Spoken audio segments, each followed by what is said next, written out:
Hey booze, hey, do your blankets feel like super glue in the morning? Well sis, it's time to shake them off. Welcome to Wake Up Happy Sis, the show that jumpstarts your day with a bang. We're strolling down these self-care streets as we navigate the maze of wellness and healing. We're helping you live happy, healed, and whole.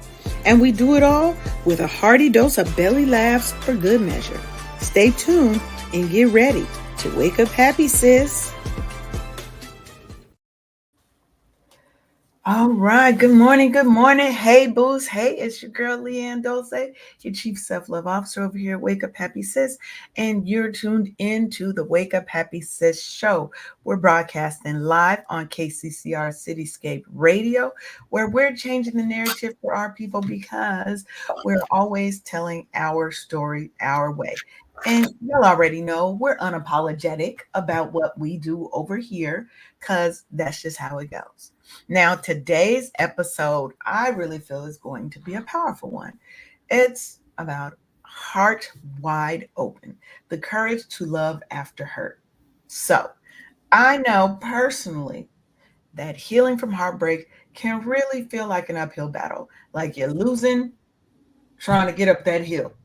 Like, when you're going up a hill and it's ice, slide right on back down. But today we're diving in to how do you rebuild that trust, right? How do you connect again? And how do you open your heart with wisdom and courage, right? Now, let me say this first. Vulnerability is not a weakness. It's really your superpower. And we're going to explore how we can harness it to build deep, more meaningful relationships. So as always, you already know what we say. Grab your favorite mug or cup of something, fill it up with some extra love, and let's get this journey going together. So, how are you doing? You see, we both have on yellow today. Doing pretty good there, lady. Good. Had a great weekend. Yeah, I had a pretty good weekend myself. I can't really complain. It was a pretty good weekend. So, had some good times. So, went to an old schoolhouse party. That's always got to hang out with one of my friends on that came into town on Thursday night. So we went to the little hole in the wall. Well, we went to two places. The first place was a recommendation. There was really nobody in there. So I was like, you know what? We're going to go down to the hood because the little hood spots be popping. So, and we had a great time. So, yeah.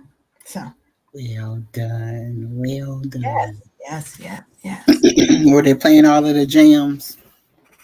Oh, yes. That's my spot. Now, this is my little spot. And I go there. It's a little bit of an older crowd, so you don't have all the young people tension and stress and arguing and fighting. And you know what I mean? It's just grown folks having a good time.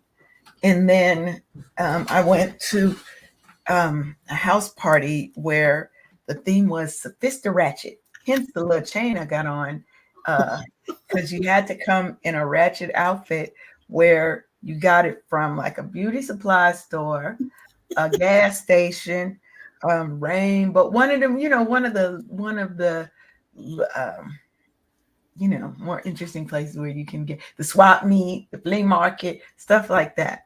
So Sophisticated. I never heard of that, and I love it. Yes, the host, she won hands down because she came with this long blonde wig, her little ratchet outfit, but she had a baby strapped to her. With a bonnet. The baby had a bonnet on too. I was like, oh my God, yes. So my outfit was cute. I had this shirt that said, a little crop shirt that says Simply Thick. Okay, like the Simply Orange juice. Okay. And I had on this long ass bonnet, which is hilarious because there's nothing under the bonnet. But I had this long, extra big bonnet. I had on some biker shorts, look, okay. So we had it was a good time. You know I know about the biker shorts, girl. Yes, look, back in the hood days, if you didn't have no biker shorts, what were you doing with your life? Were you really having a good time in life? I don't think so. I don't think so. I really don't. Yeah, if you know about the biker shorts, you're of a certain age and you was rocking them biker shorts with your little tank tops or with your whatevers. Look, that's what we do. That's what we did. Okay, we was all in. Okay, we were all in. So, well, let's get on into this topic because today we're talking about heartbreak, but we're not gonna belabor the heartbreak side. What we're really talking about is how do you bounce back after heartbreak, right? Mm. Everybody knows what heartbreak is. They know all about it, right? Because heartbreak really it's more than just this emotional experience that people go through, right? A lot of times heartbreak is a full body, full on assault, right? You feel sick to your stomach. You're emotionally just totally fucked up, right? Because when you go through a breakup, and especially if it's one that's really hard, right? That's really hard. You feel like your heart has been broken. It feels like the rug's been pulled out from under you. Um, Research has shown that the brain processes emotional pain the same way it does physical pain, particularly in areas associated with physical distress. So your mind, when you hurting up here, it's processing it just like as if you done hurt your arm, you done hurt your leg. It processes it all the same way. Okay. And that's why a broken heart can actually feel sometimes like heartache, like it hurts, right? You get tightening in your chest, you're feeling nauseous, or just you just feel sick, right? Heartbreak can manifest itself or show itself in your body in a variety of ways, not just, oh, I'm sad or depressed and I'm crying all the time, right? So I know personally for me, it definitely felt like a weight on my chest, like I couldn't breathe, you know, like you're having a hard time breathing because you got this weight that's sitting on your chest. And it just felt like my whole body felt depressed, if that makes sense. Now, you and Sharif have been together for 10 years. You may not even know because be like, well, Sharif is my only real love. So I don't know. Why? I don't know why you. Maybe you've been saved from We've been heart. through some shit in 27 years, ma'am.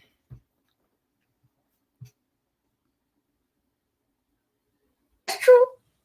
You were correct on that. But if he broke your heart, he mended it and y'all mended it together because you still together. This is true. This is true. Yeah, you got to go through to get to. That's for sure. Oh, yeah. And definitely in 27 years of marriage, you're going to go through some things. But would you consider at any point that your heart was broken in that 27-year marriage? Mhm. It was it definitely uh took me outside of myself, and we had to definitely lean on that the third spoke to the wheel, which is God, Mm-hmm. and to you can't be on the doggone bench and then when it's time to get off the bench and time to go to war and stuff, you go with him, you know, Yeah. and Yeah. you You got to gotta trust that fight it's for going what to you be believe. all right. Oh, yeah, definitely. Definitely. And I think it's a little, very different when you're in a marriage versus in a relationship to me, Mm, right? And the reason I say that is because when you're in a marriage, you typically have a lot more to lose. You might have children, you might have property, you may have businesses, you have that connection. So oftentimes you might feel there's something more to fight for. mm, Versus in that relationship, anybody can up and walk away. Now, it doesn't mean that they may not have kids together, but I'm definitely not buying property with somebody I'm not married to. That ain't a business venture. You know what I mean? Why am I investing that much into something that somebody can walk away from easily? Right? So to me, when I look at hurt and heartbreak, I think about breaking up. That, you know, I broke up with somebody or they broke up with me and I was devastated. How do I bounce back from that? But I can also see it on your side, right? When I'm in this marriage and I've been hurt, I feel like I may have been betrayed. How do I also bounce back from that in the scope of us being a union? That's where Right. your vows come in. In a relationship that you have with the one that's larger than you or bigger than you, greater than you, and having a total trust in knowing that it's, you gotta know that there's some stuff that we went through in 27 years and stuff and Of came out course. like a phoenix and stuff on the other end and stuff. But when it's time to get off the bench, you got to get off and put the work in with your Yeah. faith. And that's in every situation, right? If you've come to the point, and not every betrayal, every issue is going to be repairable. Sometimes it's irreparable and you have to walk away. You have to separate. In case of marriage, you have to divorce. You might divorce. And when you're going through that period, you know, we have to know when it's time to fight, but sometimes you have to also know when it's time to walk away and when it's time to save your peace, right? So I want people to know that, yeah, I think you should always try to save, if you have a relationship, any relationship that you feel um, is valuable in your life, then yes, I think you should fight to save it. But at some point, there might be that heartbreak part where you've got to let go. And you, because you've tried to save it and you just see it maybe past the point of repair, you know? And I think betrayal, you know, that's one of the, to me, I feel like betrayal is one of the most painful experiences in a relationship because it really violates that fundamental trust that really bonds us together as a couple, right? Or even after, even if it's not a couple, even if it's a close friendship, your best friend, that's a relationship too. There's love there too, not romantic love, platonic love, right? But when you have that betrayal, it might be infidelity, in case of relationship, might be lies, it might be slander, broken promises. It really can leave these deep psychological scars that really take a lot of time to heal, right? Especially if you've been together with somebody a number of years or you've known that person a number of years and in your heart and in your heart's mind you knew this, I just knew this person was this way, and it comes out that they are the exact opposite. They never, like that Risa Tisa story Mm. where she was like, who the fuck did I marry? And she, at the end, now I haven't watched the whole series, right?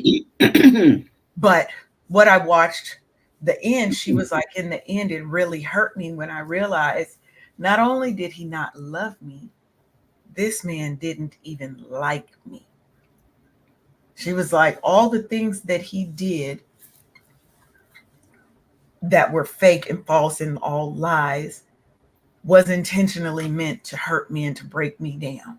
And, so that betrayal can cut so deep, and that trauma that comes from the betrayal can lead to just this profound sense of loss, but not just because that you've lost that relationship in the now, but you've also lost the future that you've been envisioning with that person, right?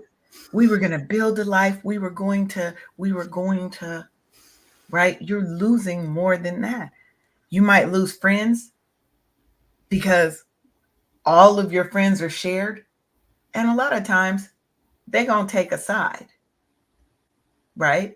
Or you lose the fact that you just can't go around that community because one of you has to leave that community of friends. right? Because it's too hard for the two of you to be in that space right now, Mm-hmm. right? So you have this lack of a future. You may have loss of friends. You may have loss of family because if you were married for a long time, to me, the family still stays there, but they may not, right? They may not. Now, what can happen is that it can trigger all these negative emotions, and it's like a cascade or a flood or an avalanche of emotions, if you will. Anxiety, depression, symptoms of PTSD, sadness, confusion, anger, right? Feeling lost. It can fuck up with your self worth. Like you feel like you are a failure. Nobody's gonna want me, blah, blah, blah, right? Hmm. And the American Journal of Psychiatry reported that individuals who have experienced betrayal in romantic relationships are at a higher risk for developing mental health issues due to the intense loss of trust. So on top of this, you've lost your person, you've lost this future you envisioned, you've lost trust. And if you've been hurt before, you may have lost trust in all men, in dating, in finding love, right? So now you're not just healing from that breakup, you're healing from all this other loss. Gets into your mental, and that can make healing so much harder because it requires rebuilding not only your trust in others, but you have to rebuild your trust in yourself, you know? Yeah, you got trust issues with yourself. Wow. Think about it. If you have been in multiple relationships and they all end badly, they all end with somebody, this person cheating on you or whatever, do you honestly think you're not going to come out of that with some feelings of insecurities of yourself, right? Wow, am I just bad at choosing people? Why do I always choose the wrong people? Blah, blah, blah. Am I good enough? Maybe I'm not good enough. Maybe I've done things wrong in the past and I don't deserve to be happy. I don't know. I think there's a lot of ways that can turn into self doubt and negative self talk. Mm. So, especially when if you were somebody who wrapped yourself really into that relationship. I've seen people they don't seem to be able to function without a relationship. So Mm. when they go all in, they go all in. Their sense of self worth is tied to that relationship, to that man. What I hate to see is when somebody says, "You complete me." I That's don't, I I learned don't believe that at all. because you're two wholes to make a whole. You're not two halves to make a whole. Exactly. Exactly. You have to come into the relationship whole. It is not their job to complete you, to heal you, to fix you. They can help guide you in ways and help support you on your journey, but it is not their job to fix you, to heal you. We all have a responsibility to ourselves to heal and fix ourselves. It's okay to be broken. It's not okay to stay broken, This is true. you know? And then you pile on top of that cultural and societal pressures, right? So in the Black community, we already know as women, there's such a strong emphasis on us to be resilient, to have strength, right? Strong Black woman, we can handle anything. We're supposed to take everything and just bounce back. You pile more on our shoulders, more on our shoulders, more pain on our shoulders. We're supposed to just take that, not be unhappy, not be the angry Black woman, still be able to smile and take care of everybody while we're going through all this pain, right? And what it can do is all these pressures can make it hard for us to fully process and really express our emotions. because you have to jump right back into being that strong woman. What we typically do, Sharonda, we tuck it inside, we tuck it away. I don't got time to cry. I got to get back over here and take care of these kids and do this and do this and do this and do this. Mm. We have to find a way to break free, right? And especially when they say that Black women are less likely to seek mental health support because of all these societal pressures.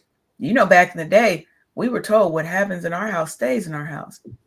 We didn't go to therapy. That meant you were crazy if you went to therapy. What? Therapy's for crazy people. That is what we grew up with. So a lot of us had to have, some people still do have a stigma around seeking mental health support. But when we break free from these societal and cultural expectations and allow ourselves to feel and to fully express our pain, that's such a critical step and part of our healing process. And we have to give ourselves permission to do that. It's okay to need help. Sometimes your good girlfriends and homeboys and people around you, your family, cannot help you. They can't help you. They're not professionally trained, and that should not be placed on their shoulders to, again, fix you and heal you. There are professionals that are trained to help you. That's what we have to go to. That's what we have to seek. And we You have owe to stop you. being afraid to be vulnerable. Go ahead. You owe you, not I owe you. You owe you. Period. Any trauma that anybody has left you with, yes, it would be nice if they came back and fixed it, healed you back up. They done stabbed you, then they took you to patched you up and took you to the doctor. But life generally doesn't happen that way. It is your responsibility to heal and fix yourself. Stop blaming your mama because you're 30, 40 years old and you're blaming your mama and daddy for the trauma they left you with. Get over it. Heal yourself so you can get over it. Let's say that. Get the support you need so that you can deal with the pain that you still are living with. Hmm. And that means we got to be vulnerable. We have to give ourselves the okay to be vulnerable and stop seeing vulnerability as a sign of weakness. We have to know that we are worth more than that, right? Because we're the strong Black woman. We can handle everything. No, the hell we can't. Sometimes we break. Sometimes those breaks are irreparable. But embracing that vulnerability is going to be a crucial part of your healing journey. And it's a journey. You're never really fully healed. You're to the point where you know how to process. I know how to get around it. I may not ever be fully healed because something may be able to trigger me back. But what we do is we learn tips, techniques, tricks, processes, things to help us process our feelings, feel the feelings, and then get back out of it. Don't stay stuck in that space. And when you're dealing with heartbreak, that's the hardest thing to do, baby, is to get out of that. You listening to all the sad love songs, you crying, you know, with me, it was, I felt like every conversation I had was pertaining to that person. I started acting in a way that didn't feel like me, right? And I had to figure out, how do I get back to Leanne? How do I get back to Leanne? How do I start this healing journey? Because healing is a journey, it is not a destination. And that process can be long. It can have a lot of winds and twists and turns, ups and downs. But you have to remember that healing isn't a linear process. It's not like, okay, 90 days, I'm going to be healed. I've been hurt. Regardless of what that hurt is, loss of a loved one, I've been betrayed, right? Whatever the hurt is, we have to know that the healing is not linear. It's not a 90-day plan to get over heartbreak, right? Now, rushing the process isn't going to help you either. Trying to force yourself to move on may not help you either, because what you end up with is unresolved feelings that really are going to surface somewhere else because you didn't take the time that you really need. That's like people who jump from one relationship right into the next one. When you're hurt, what they say, the best way to get through heartbreak is to get under another person. Get over heartbreak is, no, it's not.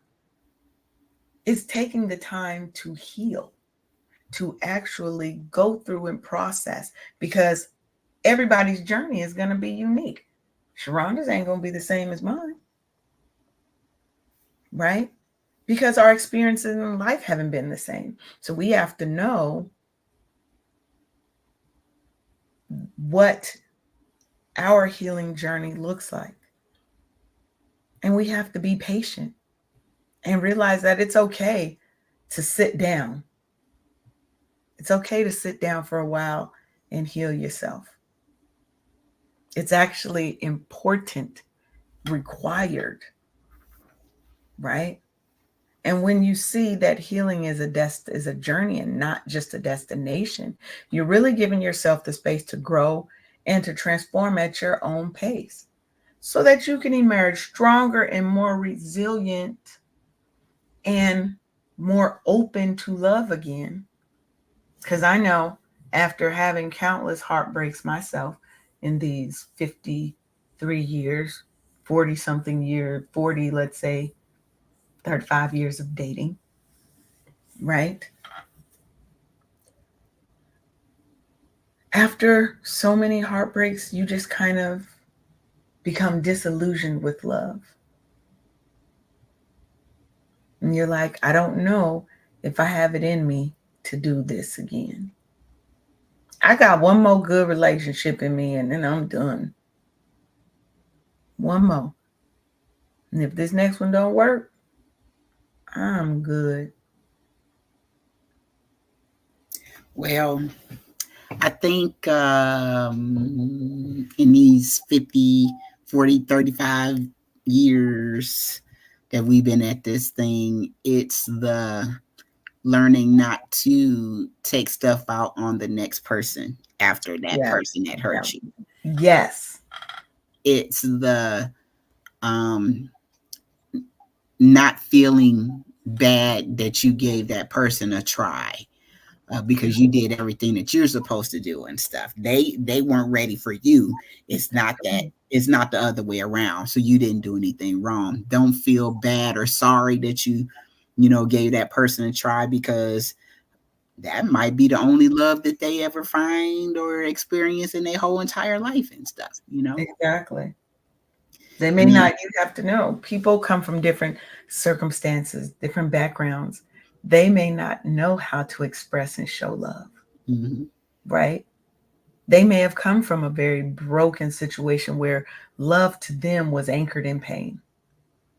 Think about it. If all you saw was your mama get beat,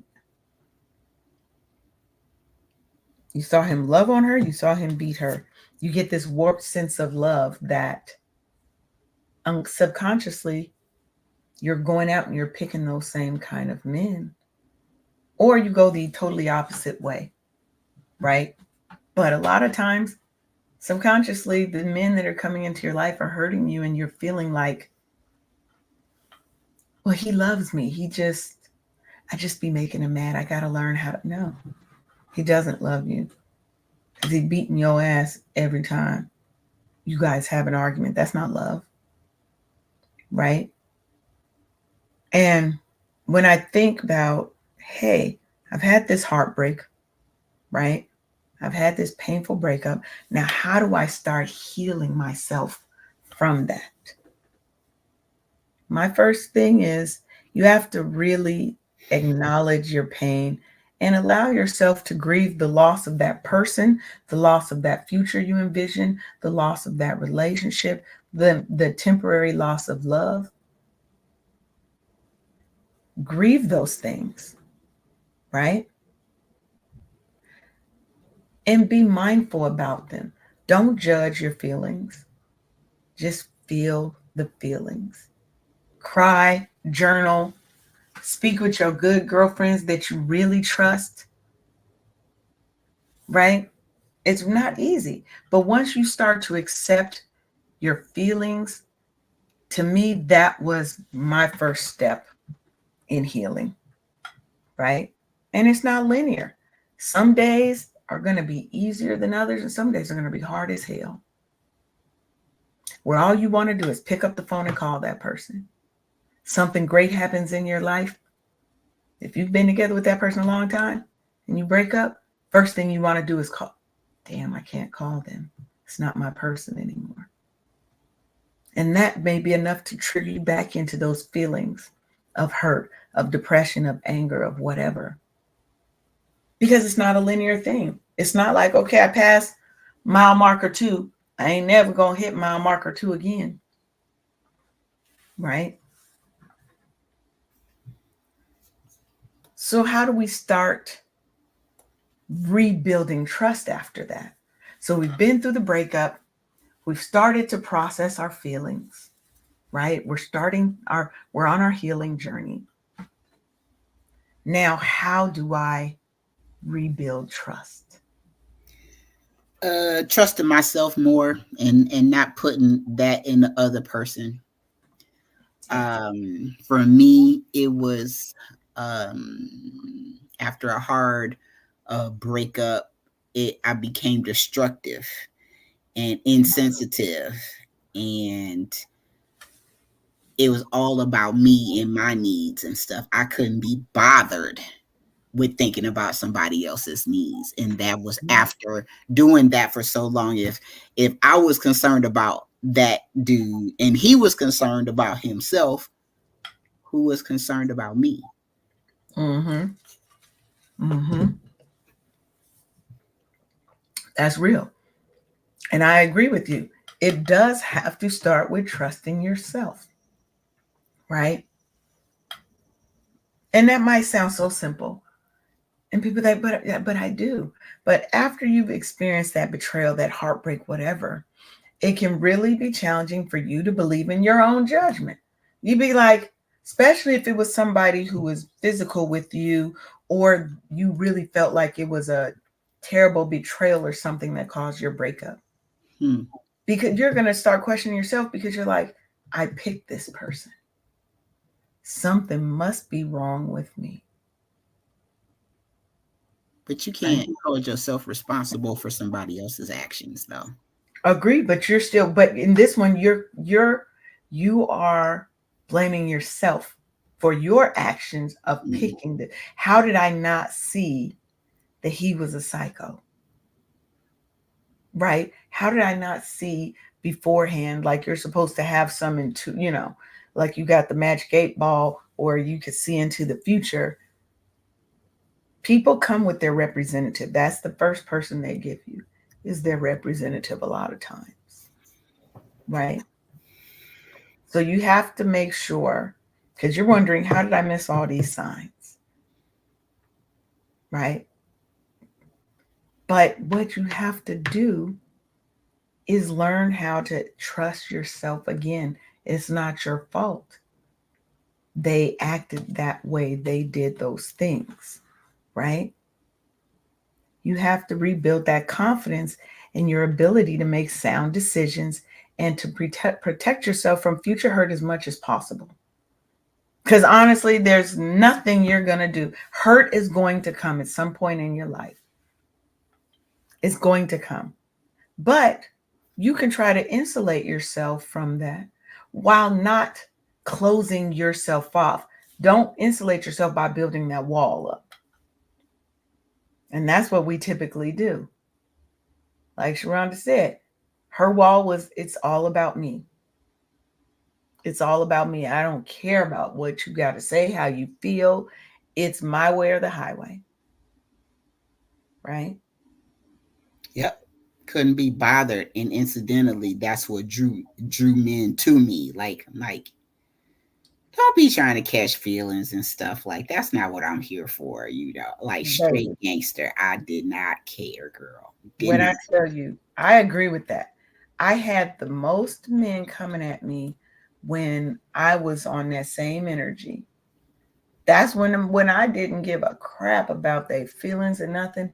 They were, and I didn't want to be in a relationship. Girl, I was blocking relationships left and right. Hmm. It was all over you, girl. And I'm like, no, I ain't gonna do it. Like, I felt like I was a ninja blocking all that. Like, Mm-hmm.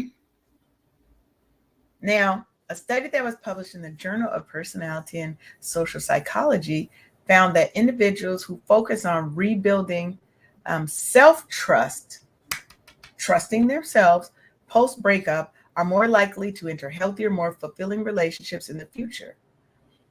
And that's because you're laying the groundwork for trusting others again. Like we say, the first boundary you have to set is with who, Sharonda? Yourself. Period. And that lays the groundwork for you to trust people again because you have now the strength and the wisdom to protect your heart. Because every negative thing that happened, you should be cataloging in your mind so that when the red flags come, we stop overlooking them. Because how many red flags do we overlook? To be with a person, to hang around a person because we felt a connection or we're fearful of being that old spinster and being alone my whole life. Hmm. The red flags are always there. It's just, are you looking for them? Are you looking further? Are you looking at the red flags? Or are you just, really, are they red? That kind of looks pink to me. They red as hell. But we also have to look at those red flags in ourselves. What is causing us to be drawn to these people? Are there patterns in the type of men that we've dated in the past? Can those patterns be tied to trauma that we've experienced? Right? That's causing us to pick. You pick a man that was like your daddy. Your daddy was a harsh man who beat your mama, but you loved your daddy. So unconsciously, you're picking men like him.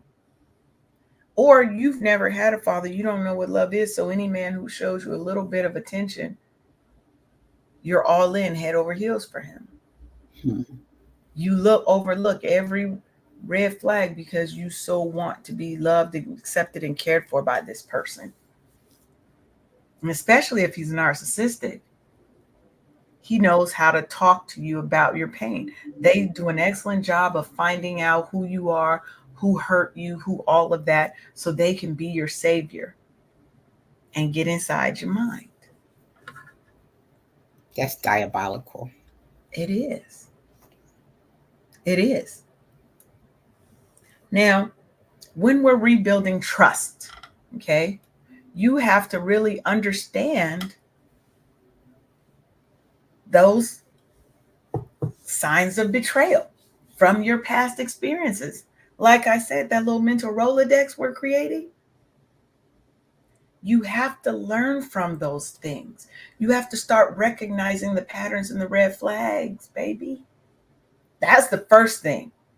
If I see some shit that's going down and it feels like some of them other ones, I can exit stage left because I see, right?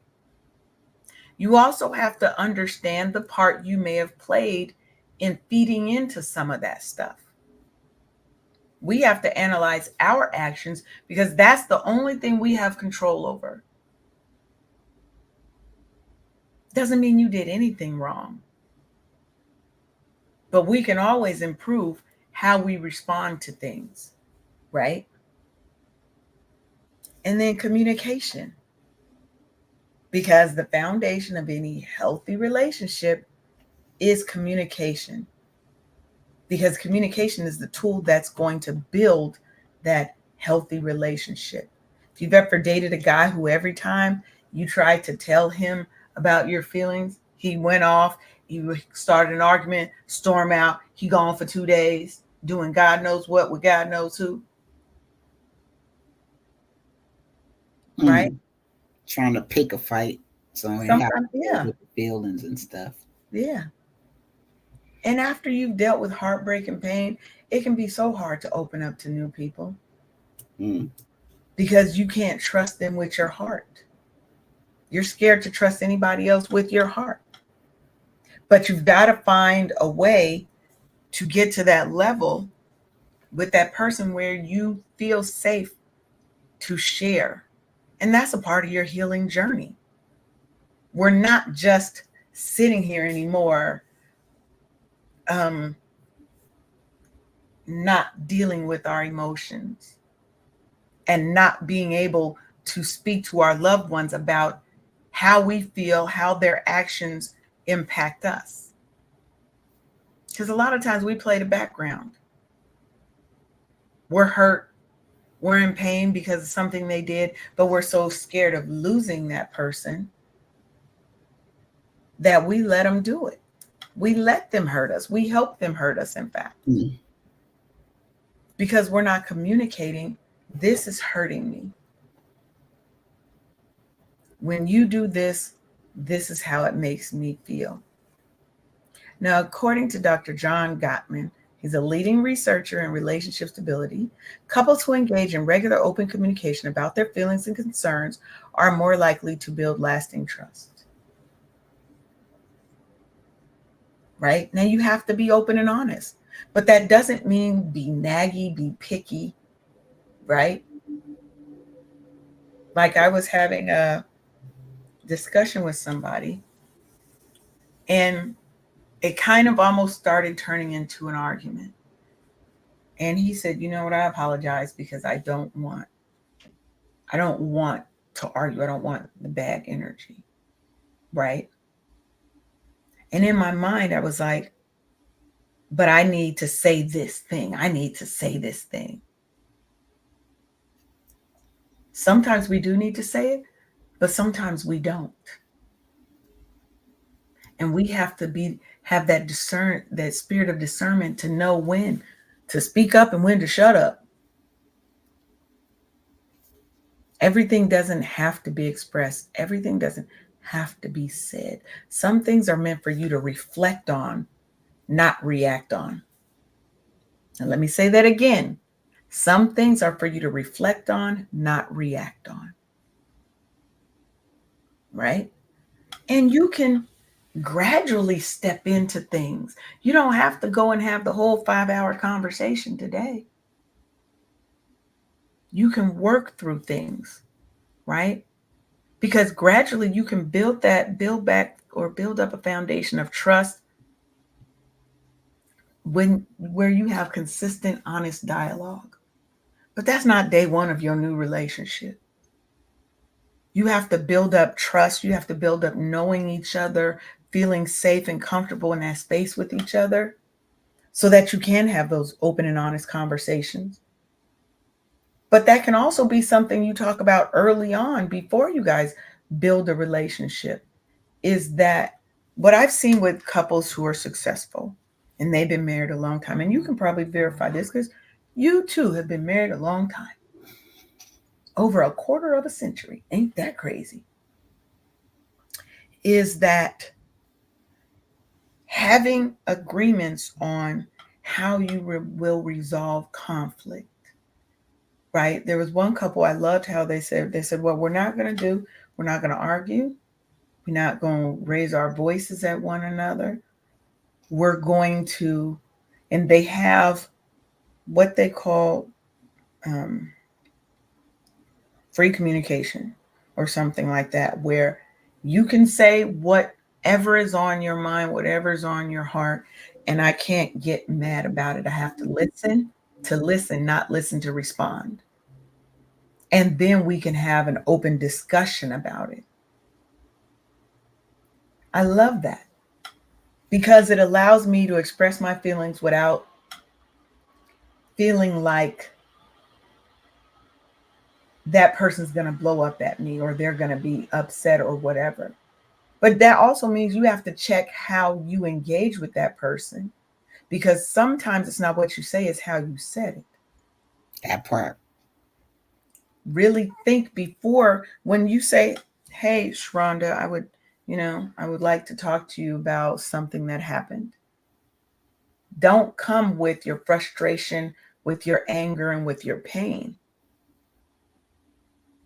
Wait until you can process that and speak logically about it so that you're coming from a place of respect as well. Because you can't just throw up on people emotional abuse and think that they're going to accept it.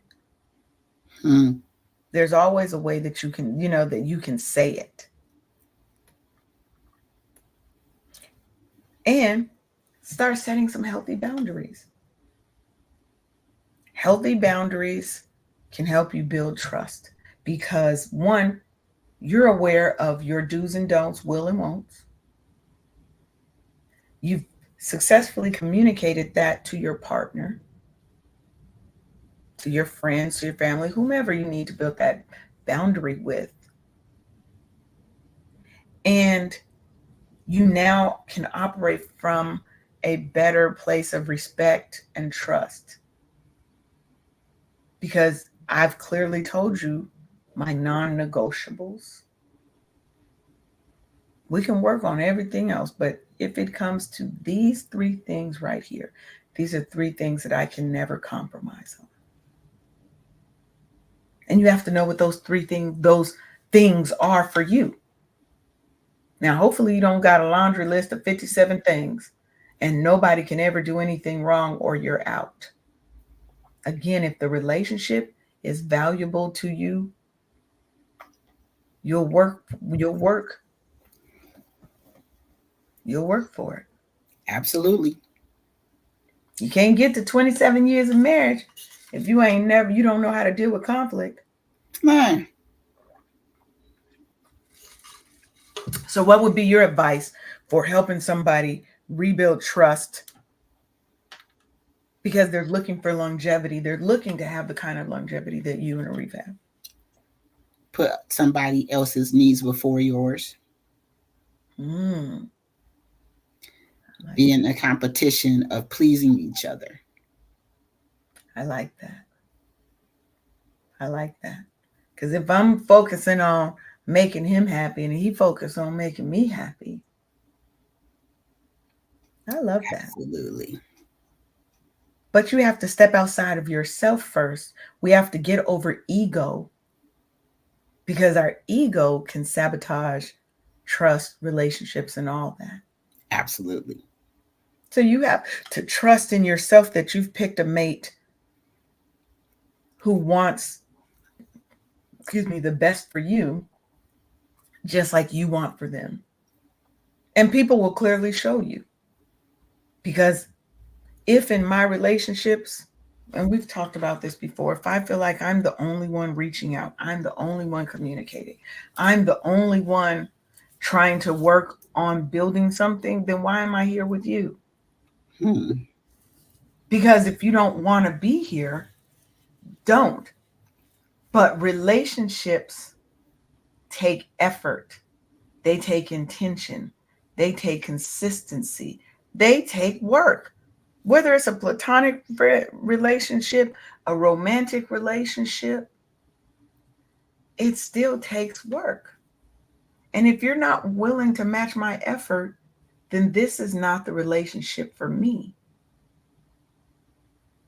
And you have to have that strength to walk away and trust that this wasn't the right thing for you. You have to trust up here your ability to think rationally. But sometimes you have to distance yourself from whatever it is so that you can get to the rationality of it. You know, Mm.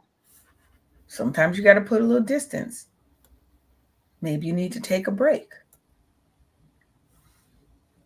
You know, Mhm. now we're going to take a brief pause for the cause, and we'll be right back. Hey, sis. Ever feel like you're on the verge of a meltdown? Are you overwhelmed from juggling your job, your family, and trying to fit in me time, but seriously dropping the ball on that last one? Guess what? You're not alone.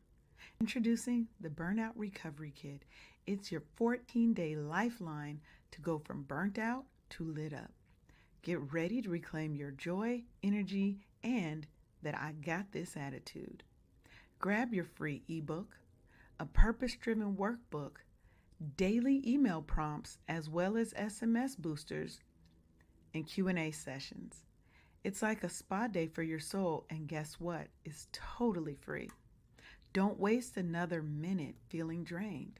Go to officialburnoutrecoverykit.com right now and kickstart your transformation. The Burnout Recovery Kit, because you deserve to be at the top of your own to-do list. Don't just cope, thrive, sis. And we're back. We need like some musical interludes in here, like a good song. Pop up like I think you would be a perfect candidate for that since you got your own song made for this show and everything. I mean, I do have my own song. I do have my own song. I told you one day I'm gonna play the actual song for you. It One wasn't day. made specifically for this show. It was made when I had my magazine Natural Roots. And it's great. It's a good song. It's a professionally produced musical Shrek. Okay. Like, I want people to know it was professionally produced. It is the bomb. I tell people all the time, look. Oh, let me see if this is it. We're going to see if this is it, Sharonda. Okay. Oh, wait, that's the instrumental. It's still processing. But I had this song written by one of my friends, wrote it, and then the drummer from Lakeside, his son, is the one who actually produced it. Okay, it's supposed to be the full song. You'll see. I'm gonna turn it up so y'all can hear.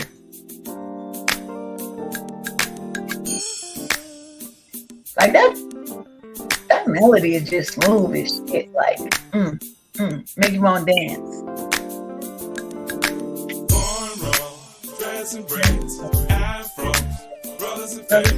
All come from my natural roots. Hey, neo soul, jazzophone. What we got is what they want. So be proud of your natural roots. Brothers and sisters, gather around. You need to know what's going down. It's our soon demise if we don't get it right, y'all. Straighten ahead to Calais. Filling a new group way to LA. All because the rest of it got wet. Now you're calling it happy, but it's natural. Hey, so damn sexy though.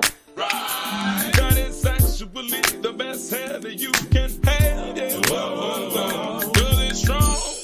Yeah. Guaranteed to grow long. Right. And it will fight for its right to be left alone. Hear me talking about cornrow, dress and braids. Just wanted to play that. Like, if you ever hear that song somewhere, where's my shmoney? That's my song. And I love that little song. Like, that was I had that made for my magazine. I probably will have a Wake Up Happy Sis song made. But now they got all the little AI joints that you can have a whole song written for you. So, I like it. Thank you. So, don't be surprised if I come in here with a whole new song for Wake Up Happy Sis. And you be like, where that Don't worry about it. Don't worry about it.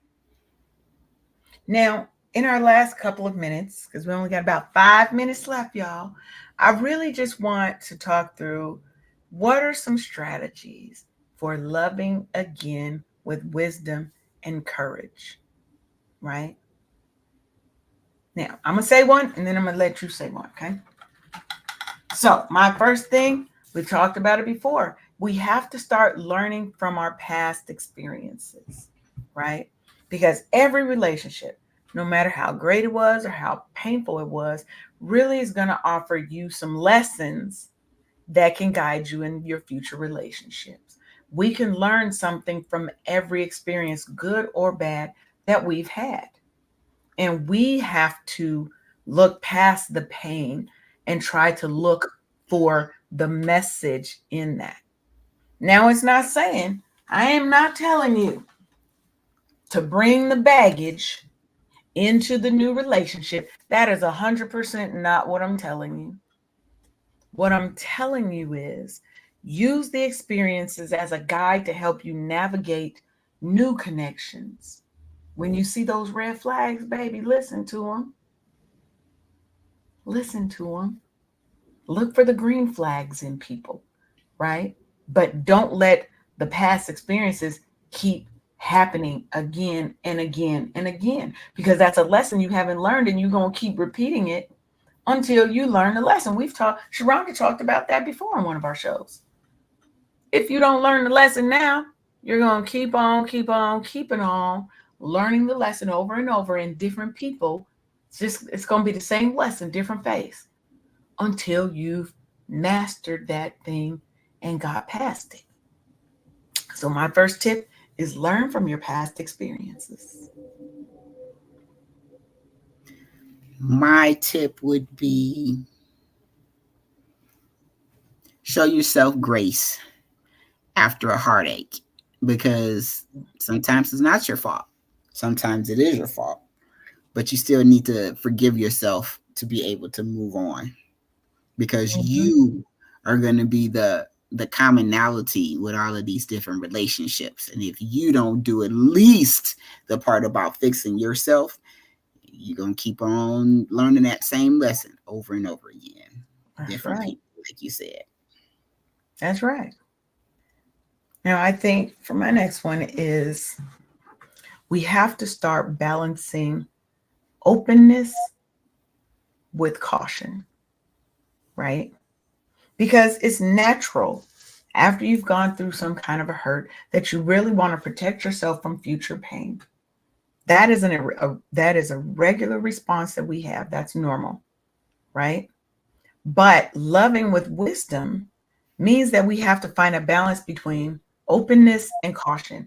We don't want to be on the extreme of either one. Being too open, too trusting, too open. You trust anything and everything that come to you and tell them all your business on day one versus being too cautious. And now I'm closed off. I got the walls up because I'm scared to dip my foot back in, right? We have to find that balance. So that means, hey, I'm going to take the time to actually get to know you, and I'm not going to jump in like I've done in past relationships. Remember, we're learning from our experiences and we're giving ourselves grace and learning ourselves again. Yeah. So you got to balance it. Now, by being open, you really allow yourself to experience the beauty of connection and love.